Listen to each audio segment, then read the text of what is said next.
বাংলাদেশে ৭১ সালে স্বাধীনতার ঘোষণা এখান থেকেই হয়েছিল। আপনাদেরই এক গর্বিত সন্তান সবার আগে চিৎকার দিয়ে বলেছিলেন উই রিবর্ন। তিনি হচ্ছেন এলডিপির সম্মানিত সভাপতি ডক্টর কর্নেল অলি আহমদ বীর বিক্রম।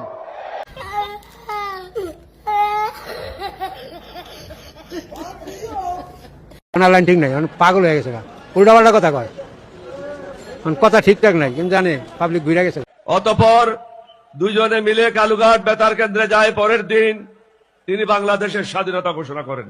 শহীদ রাষ্ট্রপতি জিয়াউর রহমানের নেতৃত্বে আমি সর্বপ্রথম বিদ্রোহ করি। We are going towards independence, কিন্তু ডিক্লারেশন জিয়াউর রহমানই দিয়েছিল। উনি আমার সিনিয়র ছিলেন, উনি আমার বস ছিলেন, উনি গেছেন, আমি ওর সাথে গিয়েছি। আমি ছিলাম জিয়াউর রহমানের নেতৃত্বে, আমার নেতৃত্বে ছিল ৮ম বেঙ্গল রেজিমেন্ট। জিয়াউর রহমানই সর্বপ্রথম স্বাধীনতা ঘোষণা করেন একমাত্র।